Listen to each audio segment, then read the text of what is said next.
Well, somebody got interested in building my circuit, and I thought, oh shit, this is too complicated. So, but I learned things from it. I learned how to bring current back into the circuit so it's not just a conventional Tesla coil that amasses a lot of voltage at the cost of the current. No, this thing, like the former video describing a much more complicated version, also increases current along with voltage, and it does even a better job, I think. I can't remember what the prior version was like, but this one amasses current on the load, namely the capacitor up here, around 7 times more units of current than units of voltage, which is perfect. That's just the way I like it. So none of the inductors are considered loads. And to help spice things up, I put a spark gap in the middle because it was taking too long. It was taking, oh God, it was like, I don't know, thousands of seconds.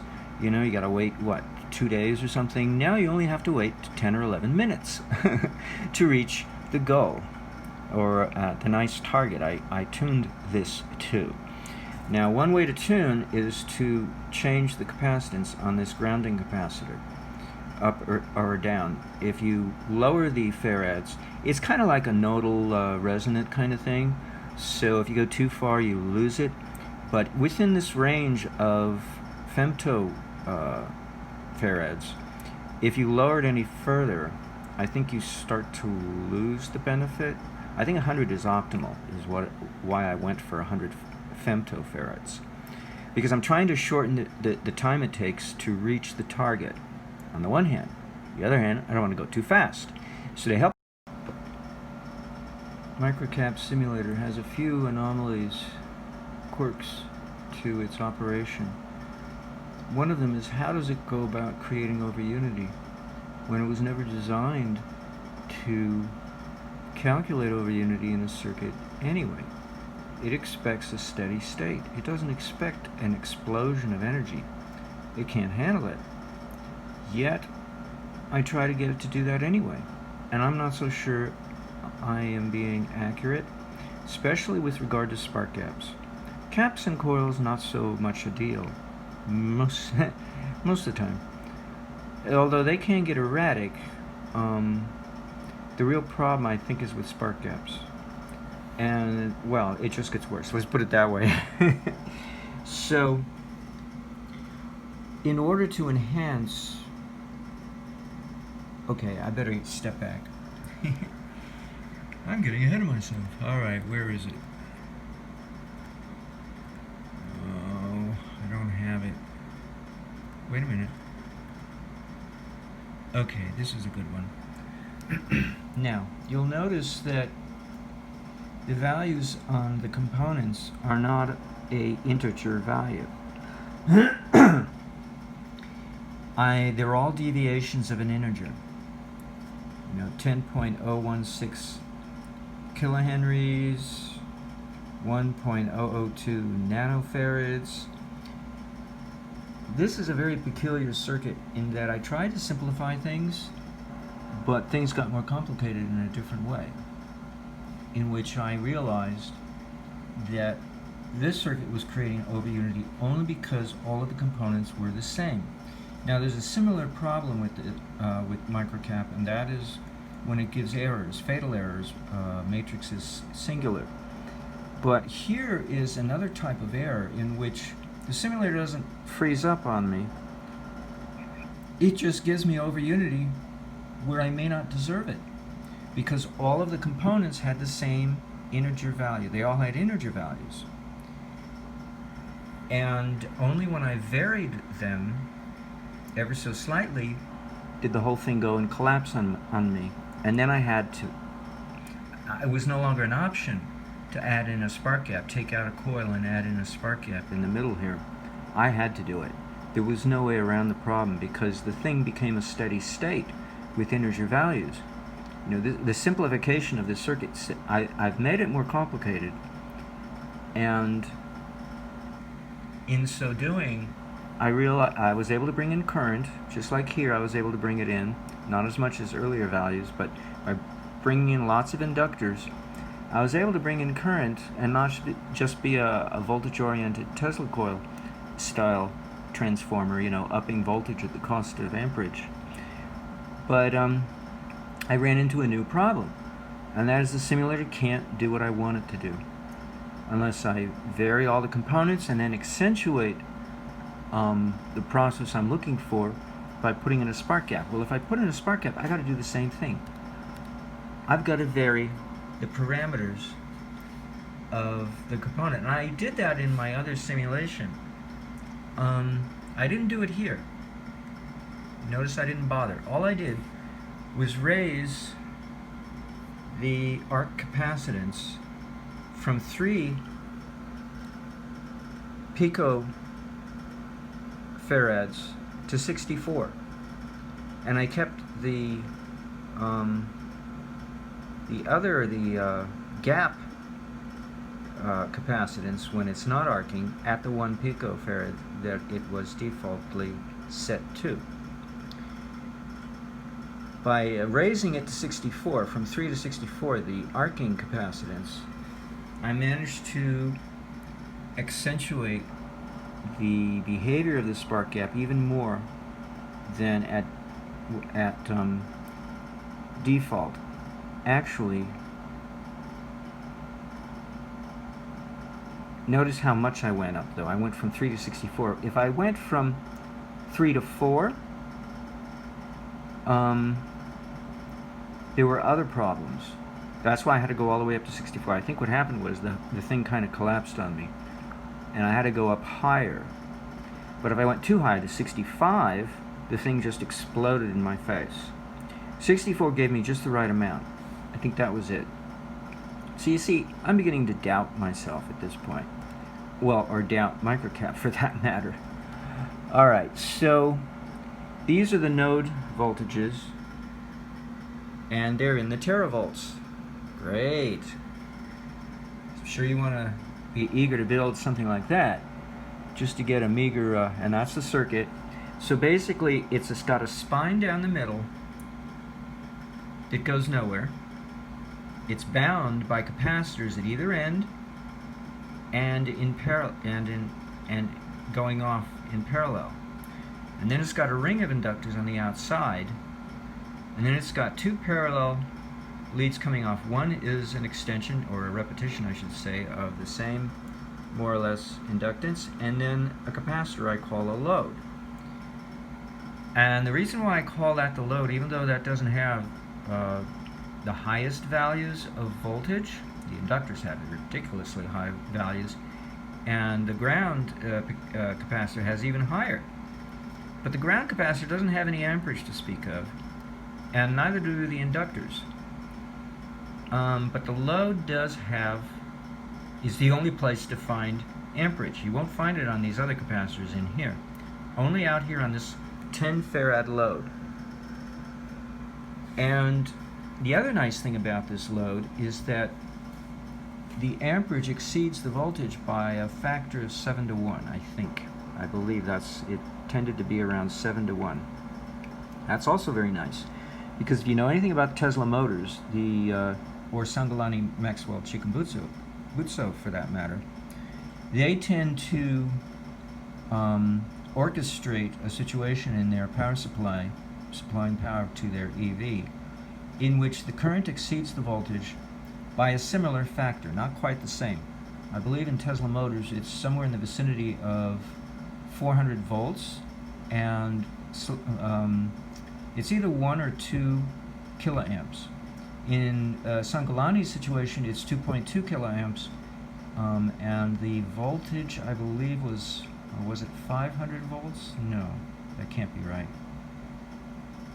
It might be right. Or was it? Well, it was 5 batteries. No, it was 220. Yeah, it was 10 to 1. That's right. His battery pack is 220. He's got 5 modules, 48 volts each, and that's 220. They're like souped up golf cart batteries, each one. He only has 5 of them, but 48 volts each. So he has a total of 220 volts. Whether or not he uses all of them at once, I don't know. He may take one of those batteries out of commission, out of the circuit, to charge it while he's driving. and only use 4 of the 5 batteries, that means he's using something like 196, which is kind of standard for older model homemade EV conversions, somewhere in the vicinity of 196 or 172, I believe, volts for the battery pack.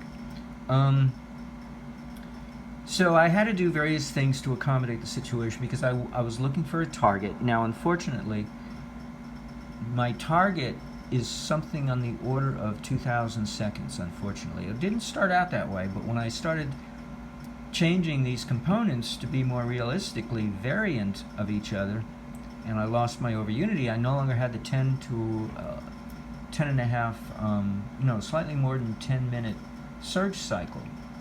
Now I have to go to 2,000 seconds. You can figure, I'm too embarrassed to even try to, find out what 2,000 seconds comes to in minutes. Be that as it may. So this is a picture of the voltage and the load, the raw peak to peak. And I pushed myself over to the 2,000 second mark by beginning at 1,750,000 seconds. Because it's just flat lines, it takes forever to warm up before you start to see some activity. And the volts and the amps pretty much are in the same ballpark, oddly enough. This is on the capacitor. Let's see, the red is amperage, so we're getting spikes of current, and the voltage is wiggling and can't make up its mind what it wants to do. This is the wattage.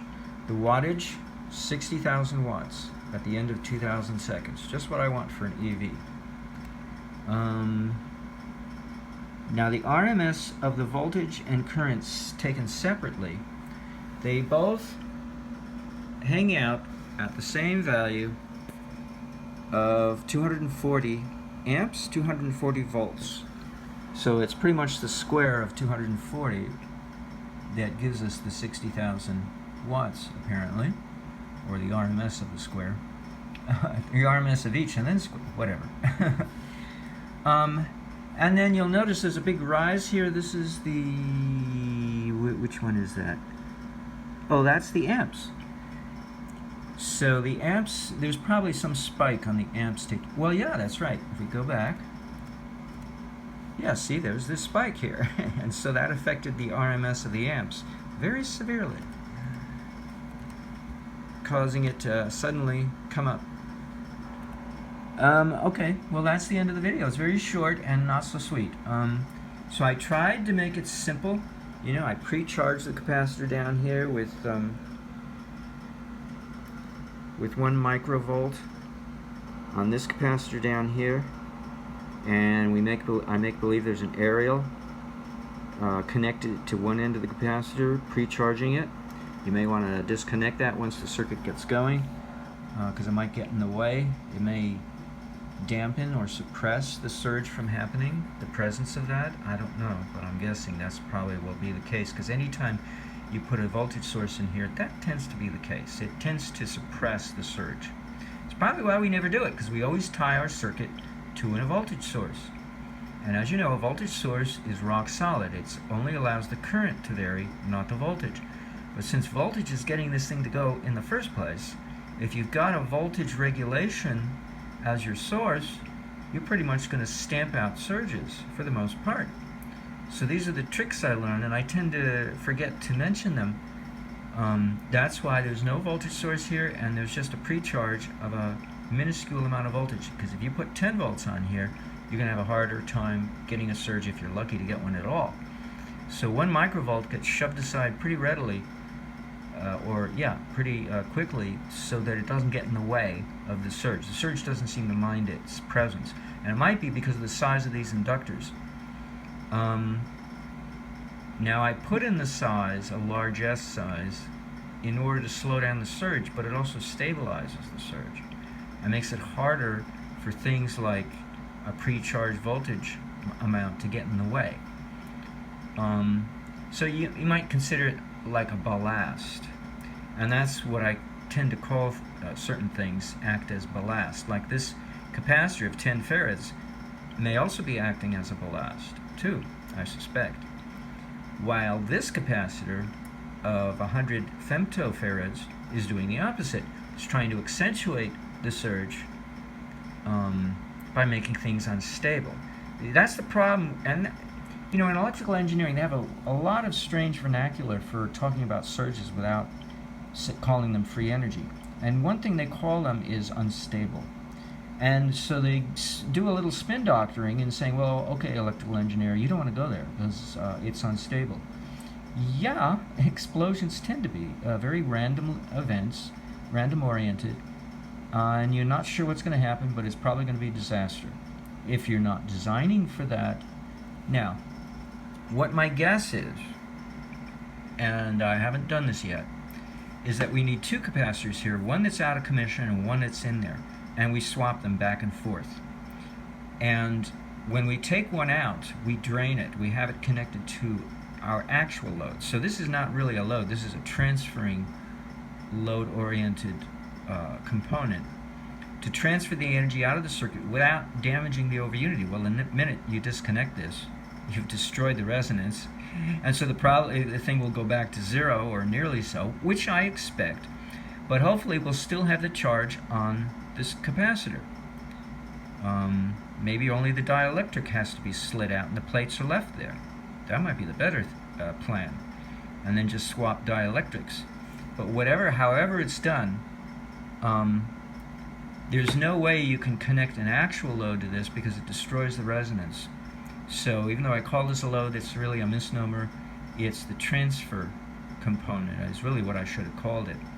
But since I don't have the added complication, all I can do to hope for is to hope that the transfer component gives me what I want. So I called it the load. Sorry, a little bit of misrepresentation there. It is not the load. It's merely serving as a transfer component. So you would connect something in parallel, but only after you took it out of the circuit. Then you connect it in parallel to your load, or in series, to drain it. And it's still going to have some residual charge on there when you put it back in. And I hope that doesn't get in the way of the surge starting all over again. Probably what's going to happen is it's going to wash into there. It's going to all, like water, it's just going to kind of try to even itself out.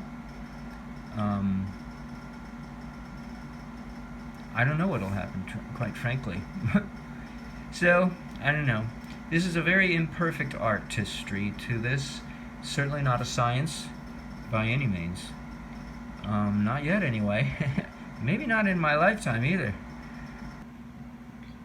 I've been a little concerned today doing simulations, and I'm kind of getting tired of the extreme results, tera numeric values or beyond tera, e to the 34 or something. I mean, it's really ridiculous, and I've been kind of ignoring it, practicing denial. And then I thought, well, wait a minute. Microcap gives me choices as to what method for approximating its simulations. Now, the default is trapezoidal, but if I go in the help file, it tells me that trapezoidal is the default, Euler is for analysis, and gear is for power supply, or something along that nature. And of course, that's exactly what I'm doing. I'm creating overunity circuits to create lots of power, so I should be using gear. And it turns out when you use gear, the results are not so extreme. And it's a little tighter. In other words, let me explain. Let me go to the next slide here. Is this it? No, see, this is the one. No, this is gear. Okay, so the nodal voltages are tera. Okay, so we're still getting some pretty high. But I had to make some changes. In the arc capacitance of the neon bulb, I had to reduce from 64 picofarads to 10 picofarads. I was using 64 in the trapezoidal method of approximating in order to get the circuit to work. Now, the nodal voltages look high, but if we move on, something interesting happens. First of all, I can run it a little longer, before it starts to max out at matrices singular. Oh, and I have to change this. It's not Euler, it's Gear. So I'm sorry, got to correct that. I get these interesting shaped spikes, which are very fascinating. Now here's the 0, and so it's going into the positive, but then into the negative. And it looks like, oh, I didn't do an RMS. Yeah, I didn't care. Because notice how they're getting bigger. They're getting wider as time proceeds in the timeline. So that tells me there is energy growing, it's over unity, so I don't have to worry. See, I look for different things, different telltale signs, and a waveform tendency that's expanding is what I want to see. I don't want to see a big surge in the beginning and then that's it. It never happens again, and so, whoops, that's not over unity. That's normal. That's conventional behavior. No, I want to see something that keeps growing, that keeps expanding, okay. So I got to change that slide. Let's see. Oh, and so then I had to go in, and so this is what I did in the prior version under trapezoidal. I had 64 picofarads for the arc capacitance. C arc is arc capacitance, and C par is the gap capacitance. In other words, when it's not arcing, what is the capacitance? It's normally 1 picofarad for the C par and 3 picofarad for the C arc. And I found, well, wait a minute. I thought to myself, why settle for needle-shaped electrodes when you can go to capacitor plate-shaped electrodes and increase your capacitance? So it may not be logical to increase the capacitance only when it's arcing. It may be actually logical under both considerations, or maybe just under C par. Be that as it may, I did what I could to simplify, because if I do it on both, I get an explosion of energy, and I didn't want to deal with that. Actually, that was under trapezoidal. Yeah, I didn't try that in the gear method. Let's go back. So the arcing here is happening under 400 volts. So between 400 positive and negative, at least for this arc. So let's see, what is it when it was trapezoidal method? This is V load. Let's see, V load. Here's V load. So, oh my God, yeah, it's more. But how much more? 10 times more. So the spike here and this is the amperage. The voltage is even more than 10 times. It's 20 times. No. Oh, actually, not 10. It's more like 5. Yeah, the voltage is 5 times greater here in the trapezoidal. So it does tend to be a little ridiculous in the trapezoidal. Oh, well, but we're still getting high nodal voltages. So let's see. So this, where are we here? Yeah, this was teravolts.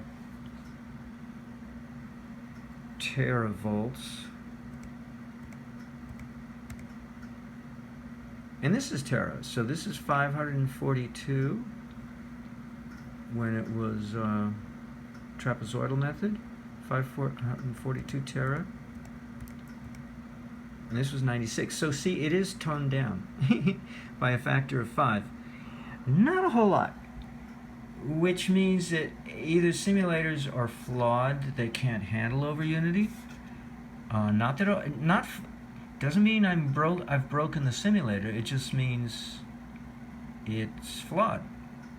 Yeah, I'm sure it is, because these are ridiculous values. For 2,000 seconds, yeah, I would think so. So, don't take my simulations too seriously. But this is the best I can work with, We don't have Tesla. What would Tesla do? Yeah, would he create a circuit like this? I don't know. Maybe he did and we never saw it, and I don't know. Who knows? I better stop. Speculating endlessly won't help matters here.